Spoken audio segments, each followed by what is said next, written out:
ಇನ್ನು ಸೀತಾ ತ್ಯಾಗ, ಇದು ಕೊನೆಯ ಗಳಿಗೆಯಲ್ಲಿ ಆಗ ಎತ್ತಿಕೊಂಡದನ್ನು ವಿಷಯ. ಅವಳು ಗರ್ಭವತಿ ಆಗಿದ್ಲು, ಬಿಡ್ಬೋದಿತ್ತ ಜನ ಕೇಳ್ತಾರೆ. ಗರ್ಭವತಿಯಾಗಿದ್ದರೆ ಬಿಡಬಾರ್ದು ಅಂತೇನು ನಿಯಮ ಅಲ್ಲ. ಆದರೆ ರಾಮನಿಗೆ ಗೊತ್ತಿಲ್ವ ಅವಳು ಶುದ್ಧಳು ಅಂತ? ಗೊತ್ತಿದೆ. ಆದ್ದರಿಂದ ಲಕ್ಷ್ಮಣ ಅಲ್ಲಿ ಹೇಳಿದ್ದು ಸೀತೆಯನ್ನು ವಾಲ್ಮೀಕಿ ಆಶ್ರಮದಲ್ಲಿ ಬಿಟ್ಟು ಬಾ ಅಂತ. ಕಾಡಿನಲ್ಲಿ ಬಿಟ್ಟು ಬಂದದ್ದಲ್ಲ. ಎಷ್ಟೋ ಜನರಿಗೆ ಅದು ಗೊತ್ತಿಲ್ಲದ ಸುದ್ದಿ. ಕಾಡಿನಲ್ಲಿ ಬಿಟ್ಟಿದ್ದಾನೆ, ಹೇಳಲಿಕ್ಕೆ ಕೇಳಲಿಲ್ಲ, ಅದು ಮೋಸಲ್ಲಿ ಕರ್ಕೊಂಡೋಗಿದ್ದಾನೆ. ಒಮ್ಮೆ ಒಂದು ರೌಂಡ್ ನಿನಗೀಗ ಬಯಕೆ ಉಂಟಲ್ಲ, ಆವತ್ತಿನ ಹಾಗೆ ಕಾಡು ನೋಡಬೇಕಂದು ಇಷ್ಟ ಉಂಟಲ್ಲ, ಹೋಗುವ ಹೇಳಿ ತಪ್ಪಿಸಿಕೊಂಡಾಗಿ ಮಾಡಿದ್ದಾನೆ. ಎಂಥದೂ ಅಲ್ಲ. ಕರಾರುವಾಕ್ಕಾಗಿ ರಾಮನೇ ಹೇಳ್ತಾನೆ ಲಕ್ಷ್ಮಣನ ಹತ್ರ. ಇದೆಲ್ಲ 2-3 ಕಡೆದು ಕೊಟ್ಟಿದ್ದೇನೆ ಅದಕ್ಕೋಸ್ಕರ ಗೆರೆಗಳನ್ನು. ಲಕ್ಷ್ಮಣನಲ್ಲಿ ಹೇಳ್ತಾನೆ, ವಾಲ್ಮೀಕಿ ಆಶ್ರಮ ಪಕ್ಕದಲ್ಲಿ ಬಿಟ್ಟು ಬಾ, ಹೇಳಿವ. ನನಗೆ ಗೊತ್ತಿದೆ ಆಕೆ ಶುದ್ಧಳು ಅಂತ ಹೇಳುತ್ತಾನವ ಅದನ್ನೆಲ್ಲ. ಹಾಗಾಗಿ ವಾಲ್ಮೀಕಿಯ ಒಂದು ಆಶ್ರಮ, ಇದು ಏನ್ಷಿಯಂಟ್ ಆರ್ಟೆ.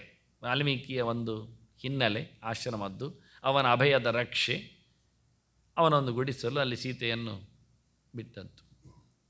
ಲಕ್ಷ್ಮಣ ಹೇಳ್ತಾನೆ ಸೀತೆ ಹತ್ರ, ಅಮ್ಮ ನೀನು ಶುದ್ಧಳು ನನಗೆ ಗೊತ್ತು, ರಾಮನಿಗೆ ಗೊತ್ತು, ಜನಕ್ಕೆ ಗೊತ್ತಿಲ್ಲ. ಈಗ 2 ಆಯ್ಕೆ ಇರೋದು ರಾಮನಿಗೆ. ಜನರು ಹೇಳುತ್ತಾ ಇದ್ದಾರೆ ಸೀತೆ ಸರಿ ಇಲ್ಲ ಅಂತ, ರಾಮ ಸರಿ ಇದ್ದಾನೆ ಅಂತ. ಈಗ ರಾಮ ಸರಿ ಇಲ್ಲ, ಯಾಕೆಂದರೆ ಸೀತೆ ಸರಿ ಇಲ್ಲ. ಆದ್ದರಿಂದ ಈಗ ರಾಮನನ್ನು ಏನು ಮಾಡಬೇಕು? ರಾಮನ ಆಯ್ಕೆ ಏನು? ಜನರನ್ನು ನೋಡಿಕೊಳ್ಳಿಕ್ಕೆ ರಾಜನಾಗಬೇಕಾ? ಸೀತೆಯನ್ನು ಇಷ್ಟಪಡುವಂತೆ ರಾಜ್ಯ ಬಿಡಬೇಕಾ? ಈ ರಾಜನಿಗೆ ಧಿಕ್ಕಾರ ಅಂತ ಹೇಳ್ತಾ ಇದ್ದಾರೆ. ಸೀತೆಯ ಮರುಳ ಇದ್ದಾನೆ, ಅವಳು ಸರಿಯಿಲ್ಲದವಳಿದ್ದಾಳೆ, ನೈತಿಕ ಮಟ್ಟದಿಂದ ಅವನು ರಾಜೀನಾಮೆ ಕೊಡಬೇಕು ಅಂತ ಜನರ ಆಗ್ರಹ ಆಗ್ತದೆ. ಊರು ತುಂಬ ಒಬ್ಬ ರಜೆ ಕೇಳಿ ಯಾರೋ ಒಬ್ಬ ಹೇಳಿದ್ದಂತೆ ಎದ್ದು ಬಂದು. ಮತ್ತೆ ರಜಕ ಅಂದರೆ ಮಡಿವಾಳ, ಬಟ್ಟೆ ಒಗೆಯುವವ. ಬಟ್ಟೆ ಒಗೆಯುವ ಹಬ್ಬ ಅಲ್ಲ, ಎಲ್ಲರೂ ಹೇಳಿಕೊಂಡು ಊರು ತುಂಬ ಪ್ರಚಾರ ಆಗಿದೆ. ಹಾಗಾಗಿ ನಾವು ಎಲ್ಲರನ್ನು ಕರೆದು ಗಲಾಟೆ ಮಾಡಲಿಕ್ಕಿಲ್ಲ. ರಾಮನೇ ಖುದ್ದಾಗಿ ಕೇಳಿದ್ದಾನೆ ಊರಲ್ಲಿ. ಮತ್ತೆ 11,000 ವರ್ಷಗಳು ಕಳೆದಿವೆ ಅಂದಿದ್ದೇನೆ ಮತ್ತೆ ಬಂದು. ಹಾಗಾಗಿ ಇದು ದೊಡ್ಡ ಸಂಗತಿ ಅಲ್ಲ. ಗ್ಯಾಪ್, ಜನ್ರೇಷನ್ ಗ್ಯಾಪ್ ಇದ್ದದ್ದೇ. ಆವತ್ತಿನ ಜನ ಬೇರೆ, ಇವತ್ತಿನ ಜನ ಬೇರೆ. ಆವತ್ತು ರಾಮಚಂದ್ರ 27ನೇ ವರ್ಷದಲ್ಲಿ ಅರಸೊತ್ತಿಗೆಯಲ್ಲಿ ರಾಜನಾಗಬೇಕು ಅಂತ ಹೊರಟಾಗ, ಕೈಕೇಯಿಯ ಮಾತಿನಂತೆ ಕಾಡಿಗೆ ತೆರಳಿದಾಗ, ಅಗ್ನಿಹೋತ್ರಾಣಿ ಸಾಯಾನ್ನೇ ನಾಹೂಯಂತ ಅಂತಾನೆ. ಯಾರ ಮನೆಯಲ್ಲಿಯೂ ರಾತ್ರಿ ಬೆಂಕಿ ಹಚ್ಚಲಿಲ್ಲ. ಅದೀಗ ನಮ್ಮ ಮನೆಯಲ್ಲಿ ಹಚ್ಚೋದಿಲ್ಲ. ಯಾಕೆ? ಹೋಗುವಾಗ ನಾವು ಕ್ಯಾರಿಯರ್ ತೊಗೊಂಡು ಹೋಗು ತಿನ್ನಲಿಕ್ಕೆ. ಹಾಗೆಲ್ಲ ಆವತ್ತು ಇವತ್ತಿನ ಹಾಗೆ ನಿನ್ನೆದ್ದು ಮೊನ್ನೆದ್ದೆಲ್ಲ ತಂಗಳ ಪೆಟ್ಟಿಯಲ್ಲಿ ಇಟ್ಟು ತಿನ್ನುವವರು ಯಾರು ಇರಲಿಲ್ಲ. ಬೆಳಗಿನ ಮಧ್ಯಾಹ್ನದ ಊಟಕ್ಕೆ ಬೆಳಿಗ್ಗೆ ತಯಾರು ಮಾಡೋದು, ಸಂಜೆ ಊಟಕ್ಕೆ ಸಂಜೆ ರಾತ್ರಿ ಊಟಕ್ಕೆ ಸಂಜೆ ತಯಾರು ಮಾಡೋದು. ಅದನ್ನು ದೇವರಿಗೆ ಸಮರ್ಪಣೆ ಮಾಡಿ ರಾತ್ರಿ ಪೂಜೆ ಮಾಡಿ ಊಟ ಮಾಡೋದು. ಹೇಗೆ ಮಧ್ಯಾಹ್ನದ ಗೋಜಿ ಪೂಜೆ ಇರ್ತದೋ ಹಾಗೆ ರಾತ್ರಿ ಪೂಜೆಯೂ ಇರ್ತದೆ. ಅಡುಗೆಯನ್ನೆಲ್ಲ ರಾತ್ರಿ ದನ್ನು ದೇವರಿಗೆ ಸಮರ್ಪಣೆ ಮಾಡಿ, ರಾತ್ರಿ ಅಡುಗೆ ಮಾಡಿದ್ದಕ್ಕೆ ರಾತ್ರಿ ವೈಶ್ವದೇವ ಮಾಡಿ ಮತ್ತೆ ಊಟ ಮಾಡ್ತಿತ್ತು. ರಾತ್ರಿ ಊಟ ಇಲ್ಲದ ದಿವಸ ಇಲ್ಲ. ಯಥಾ ಪ್ರಕಾರ ಸಾಯಂಕಾಲ ಅಗ್ನಿಹೋತ್ರ ಇರ್ತದೆ, ಊಟದ ವ್ಯವಸ್ಥೆ ಇರ್ತದೆ, ಅವಿಶೇಷದ ಊಟದ ವ್ಯವಸ್ಥೆ ಇದೆ. ರಾಮ ಕಾಡಿಗೆ ಹೋದ ದಿವಸ ಯಾರ ಮನೆಯಲ್ಲಿಯೂ ಸಾಯಂಕಾಲದ ಅಗ್ನಿಹೋತ್ರವೇ ಆಗಲಿಲ್ಲ. ಅಷ್ಟು ಗೇರಾವ್ ಹರತಾಳು ಬಹಳ ಜೋರಿತ್ತು. ಆಗ ತಾನೇ ಹಸಿ ಹಸಿಯಾಗಿ ಹುಟ್ಟಿದ, ನಿರೀಕ್ಷೆಯಲ್ಲಿ ಬಂದ ಮೊದಲ ಮಗುವನ್ನು ಬಹಳ ಕಾಲದ ನಂತರದಲ್ಲಿ ಹಡೆದವಳು ಬೈದಿದ್ಲು. ನೀನು ಹುಟ್ಟಿದ ಕೆಟ್ಟಗಳಿಗೆ ನನ್ನ ರಾಮ ಕಾಡಿಗೆ ಹೋದ ಅಂತ. ನನ್ನ ರಾಮ ಕಾಡಿಗೆ ಹೋದ ಅಂತಾಳೆ. ಈ ಮಗುವನ್ನು ನಾನು ಕೆಟ್ಟಗಳಿಗೆ ಹುಟ್ಟಿದ್ದು ಅಂತ ಬೈತಾಳೆ. ನನ್ನ ಮಗು ಹೇಳೋದಿಲ್ಲ ಅವಳು. ಪುತ್ರಂ ಪ್ರಥಮಜಂ ದೃಷ್ಟ ಜನನಿ ನಾಭ್ಯನಂದತ. ಮೊದಲ ಹೆರಿಗೆಯನ್ನು, ಚೊಚ್ಚಲ ಹೆರಿಗೆ 9 ತಿಂಗಳಲ್ಲಿ ಕಾಯ್ತಾ ಇದ್ದಾಳೆ ಮಗುವನ್ನು. ಆ ಮಗು ಹಡೆದಿದೆ ಅಂದಾಗ ರಾಮ ಕಾಡಿಗೆ ಹೋಗಿದ್ದಾನೆ ಹೇಳಿ ರಾಮನ ಬಗ್ಗೆ ಚಿಂತನೆ ಮಾಡ್ತಾಳೆ, ಇದರ ಬಗ್ಗೆ ಬೈತಾ ಇದ್ದಾಳೆ. ಇಂಥದ್ದೆಲ್ಲ ನಡೆದಿದೆ ಘಟನೆ. ಆದರೆ ಈಗ ಆ ಜನ ಅಲ್ಲ. 11,000 ವರ್ಷ ಆಗಿದೆ. ಜನರು ಬೇರೆ ಆಗಿರ್ತಾರೆ. ದಶರಥನ ಕಾಲದಲ್ಲೇ ಗಡ್ಡ ನೆರೆದವರಿದ್ದರು. ದಶರಥನ ಕೇಳಿದ್ದ ರಾಮ ರಾಜನಾಗ್ತಾನೆ ಅಂತ. ಓ ಚಂದ ಚಂದ ಖುಷಿ ಅಂದರು ಅವರು. ಕೂಡಲೇ ಪ್ಲೇಟ್ ಚೇಂಜ್ ಮಾಡಿ ದಶರಥ, ನಾನು ಸಮ ಇಲ್ವಾ ನಿಮಗೆ ರಾಜನಾದದ್ದು ಅಂದ. ಅಲ್ಲ, ನೀನು ಸಮ ಇದ್ದಿ ಮಾರೆ, ನಿನ್ನ ಸಮದಲ್ಲಿ ನಾವು 10-50,000 ವರ್ಷ ಆಯ್ತಲ್ಲ ಬದುಕಿ. ಇನ್ನು ರಾಮನದ್ದೊಂದು ರಾಜ್ಯದಲ್ಲಿ ನಾವು ಬದುಕಿಯನ್ನು ನೋಡಬೇಕೋ ಬೇಡೋ? ಇನ್ನೆಂತ ನಮ್ಮದೆಲ್ಲ ಆದ ನಂತರ ರಾಮ ರಾಜನಾಗುವುದ? ಆಗಲಿ ರಾಮ ಅಂತ ನೋಡಿ ಕ್ಯೂರಿಯಾಸಿಟಿ ಅವರಿಗೆ. 60,000 ವರ್ಷ ದಶರಥ ರಾಜನಾಗಿದ್ದ. ಈಗ ಹೊರಡ್ತೇನೆ, ಬಿಳಿ ಕೊಡೆಯಲ್ಲಿ ಮಂಡೆ ಬಿಳಿಯಾಗಿದೆ ಅಂದ. ಈಗ ಅವನಿಗೆ ಗೊತ್ತಾದ ಬಿಳಿ ಕೊಡೆಯಲ್ಲಿಂದ ಕಪ್ಪು ಕೊಡೆ ಇರದೆ ಕಪ್ಪಾಗ್ತದೆ ಏನೋ ಪಾಪ ಪುಣ್ಯ ಅಂತ. ಶ್ವೇತಛತ್ರದಡಿಯಲ್ಲಿ ನನ್ನ ಗಡ್ಡವೂ ನೆರೆದಿತ್ತಲ್ಲ, ಅದಕ್ಕಾಗಿ ರಾಮನನ್ನು ರಾಜನಾಗಿಸ್ತೇನೆ, ಆಗ್ಬೋದಾ?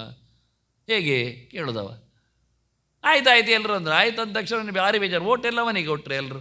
ಎಲ್ಲ ಮಾರೇ, ನನ್ನ ಊಟ ಮಾಡಿದವರು ನೀವು ಇಷ್ಟು ಸಮಯ ವರ್ಷ, ಸಂಬಳ ಎಲ್ಲ ನಾನು ಕೊಡೋದು, ರಾಮ ರಾಜನಾಗಲಿ ಹೇಳ್ತೀರಲ್ಲ. ಅಲ್ಲ, ಅವನೊಂದು ರಾಜನಾದರೆ ಹೇಗೆ ಅಂತ ನಮಗೊಂದು ಗೋಜಿ ನೋಡುವ ಅಂತ ಖುಷಿ ಆಗ್ತದೆ ಅಂತ ಹೇಳಿದ್ದು. ಹಾಗೆಯ ಒಳ್ಳೆ ಬೆಸ್ಟ್ ಅಂತ. ಪುತ್ರಾದಿಚ್ಛೇತ್ ಪರಾಶಯ, ಮಗನಿಂದ ಸೋಲು ಬರಬೇಕಂತೆ ತಂದೆಗೆ, ಆಗ ಖುಷಿ ಪಡ್ತಾನೆ ತಂದೆ. ಅಬ್ಬಾ ಒಳ್ಳೆಯದೊಂದು. ಇವತ್ತು ಮಕ್ಕಳೆಲ್ಲ ಮಂಡೆ ತೆಗಿತಾವೆ, ಚೆನ್ನಾಗೇ ಆಗಲಿಲ್ಲ. ನಾವು ಹೇಳಿದ ಕಥೆಗಳು ಎಷ್ಟು ಮಾರ್ಮಿಕವಾಗಿರ್ತವೆ. ಹಾಗೆ ರಾಮ ಇವತ್ತಿನ ಜನ ಬೇರೆ ಆಗಿದ್ದಾರಲ್ಲ. ನಾನು ಇವತ್ತಿನ ಜನರಿಗೆ ರಾಜ ಅಂತ ಆಗದಿದ್ದರೆ ಅವರು ಖುಷಿ ಪಡ್ತಾ ಇದ್ದಾರೆ. ರಾಮೋ ರಾಮೋ ರಾಮ ಇತಿ ಅಂತ, ನಾನೇ ರಾಜ ಅಂತ ಬೊಬ್ಬ ಹಿಡಿತಾರೆ. ಇವರನ್ನು ನಾನೀಗ ನಡು ನೀರಿನಲ್ಲಿ ಕೈ ಬಿಡೋದು, ಒಂದು ಹುಡುಗಿಗಾಗಿ, ಒಂದು ಸೀತೆಗಾಗಿ. ನನ್ನ ಹೆಂಡತಿ ಸಮ, ಅವಳು ಶುದ್ಧಳು, ಹೌದು, ಅವಳಿಗೇನೋ ಅನ್ಯಾಯ ಆಗಬಾರ್ದು ಎನ್ನುವುದು ಸತ್ಯ. ಹಾಗಾದರೆ ಒಂದನ್ನು ಸತ್ಯ ಮಾಡುವ, ಅವಳಿಗೇನು ಅನ್ಯಾಯ ಆಗಬಾರ್ದು ಎನ್ನುವುದಕ್ಕೆ ವಾಲ್ಮೀಕಿ ಆಶ್ರಮದಲ್ಲಿ ಇಡು. ಮತ್ತೇನು ಜನರಿಗೆ ಕನ್ವಿನ್ಸ್ ಮಾಡಲಿಕ್ಕೆ ಆಗೋದಿಲ್ಲ. ಆಯ್ಕೆ ಇರೋದು ಎರಡೇ. ಒಂದೋ ನಾನು ರಾಜ್ಯ ಬಿಡುವುದು. ರಾಜ್ಯ ಬಿಟ್ಟರೆ ಏನು ಹೇಳ್ತಾರೆ, ನನಗೆ ಮಸಿ ಬೆಳೆಯುವುದು ನಿಲ್ಲಿಸುವುದಿಲ್ಲ. ಈಗ ಬ್ರಷ್ ತೆಗೆದದ್ದು ಹಾಕಿದ್ದು ಹಾಕೇ ಹಾಕ್ತಾರೆ ಅಂತ ಅಂದ. ಇವ ಹೆಣ್ಮಾರಳ ಮಾರೆ, ಒಂದು ಹುಡುಗಿ ಬೆನ್ನಿಂದ ಓದದ್ದೇ ಮಾರೆ, ರಾಜನಾಗೋದು ಬಿಟ್ಟು ಅಲ್ಲಿಗೆ ಹೋದ ಅಂತ ಮತ್ತೆ ತಮಾಷೆ ಮಾಡೋದು ಮಾಡ್ತಾರೆ. ಸೀತೆಯನ್ನು ಬಿಡದೇ ಇದ್ದರೆ ಎಂಥ ಆಯ್ಕೆಯೂ ಇಲ್ಲ ನನಗೆ. ಒಂದೋ ನಾನು ರಾಜನಾಗಿರುವುದು ನಿಲ್ಲಿಸಬೇಕು, ನಿಲ್ಲಿಸಿದರೆ ಅರಸೊತ್ತಿಗೆ ಅಪಚಾರ, ಜನರು ಕೂಗ್ತಾರೆ. ಒಬ್ಬ ರಾಮ ಅಂತ ರಾಜನಾಗಿ ಬಂದಿದ್ದ 10,000 ವರ್ಷದಲ್ಲಿಯೇ ಹೆಣ್ಮರಳನಾಗಿ ತಪ್ಪು ನೋಡಿದರೂ ಸಹ, ಜನರು ಒಪ್ಪದಿದ್ದರೂ ಸಹ ಬಲಾತ್ಕಾರದಲ್ಲಿ ಅದರ ಬೆನ್ನ ಹಿಂದೆ ಹೋದ. ಜನರಿಗೆ ಬೇಕಿತ್ತು, ಹೋದ. ಒಳ್ಳೆ ದಕ್ಷನಾದ ರಾಜನಾಗುವ ಬದಲಿಗೆ ಒಂದು ಹೆಣ್ಣಿಗಾಗಿ ಬಿಟ್ಟೋದ್ನೆಲ್ಲ ಆಗಿಬಿಡ್ತದೆ. ಇದನ್ನೆಲ್ಲ ಆಯ್ಕೆ ಇಡುವವರು ಜನ ಕೇಳ್ತಾರೆ, ನೀನು ಹೆಣ್ಣು ಹಿಡಿತೀಯಾ, ನೀನು ಮಣ್ಣು ತಿಂತೀಯಾ ಅಂತ. ಹಾಗೆ ಎಂತೂ ಬದುಕಲೇಬೇಕಾದ್ರೆ ಇದನ್ನು ತಿನ್ನೋದೊಳ್ಳೆದು, ಅದನ್ನು ಬಿಡ್ತಾರೆ. ಮತ್ತು ಅದಕ್ಕೆ ಕಥೆ ಏನು? ಹೀಗಾಗಿ ರಾಮನ ಆಯ್ಕೆಗಳು ಭಾರಿ ಕಾಂಪ್ಲಿಕೇಟೆಡ್ ಆಗಿತ್ತು. ಅದನ್ನು ಕನ್ವಿನ್ಸ್ ಮಾಡಿದ, ಅದನ್ನು ಲಕ್ಷ್ಮಣ ಕನ್ವಿನ್ಸ್ ಮಾಡಿದ ಸೀತೆಗೆ. ರಾಮನ ಕೀರ್ತಿಯನ್ನು ನೀನು ಕೇಳ್ತೀಯಾ, ನಿನ್ನ ಚಾರಿತ್ರ್ಯದ ಬಗ್ಗೆ ಇರತಕ್ಕಂಥ ಗುಣಲಕ್ಷಣಗಳ ಬಗ್ಗೆ ನೀನು ಅದನ್ನು ಹೇಳಿಕೊಡ್ತೀಯ. ಸೀತೆ ಏನು ಹೇಳಿದ್ವು ಗೊತ್ತಾ ಆ ಸನ್ನಿವೇಶದಲ್ಲಿ, ನನಗೆ ರಾಮನ ಆಯ್ಕೆ ಇಷ್ಟ ಆಗಿದೆ, ರಾಜನಾಗಬೇಕು, ನನ್ನನ್ನು ಹಿಡಿಬೇಕು ಅನ್ನುವಲ್ಲಿ ನನ್ನನ್ನು ಬಿಟ್ಟರೂ ಪರವಾಗಿಲ್ಲ, ರಾಜನಾಗ್ತೇನೆ ಅಂತ ರಾಮ ಚಾಯ್ಸ್ ಮಾಡಿದ್ನಲ್ಲ, ಜನಾನುರಾಗಿಯಾಗಿ ರಾಜನಾದರೆ ನಾನು ತುಂಬ ಧನ್ಯ ಅಂತ ಹೇಳಿಕೊಂಡ ಹೆಣ್ಮಗಳು ಸೀತೆ. ಇದು ಅವಳ ಮಾತು. ನಾವು ಗಲಾಟೆ ಮಾಡಿ ಏನು ಪ್ರಯೋಜನ? ಇದು ಮದ್ದಳೆ ಕೂಟಕ್ಕೆಲ್ಲ ಬಂದು ಕೂತ್ರೆ ಎಳಿತಾ ಕೊನೆಗೂ ಯಾರನ್ನಾದರೂ ತೆಗೆದು ಹಾಕ್ತಾರೆ, ಲಗಾಡಿ ಮಾಡ್ತಾರೆ.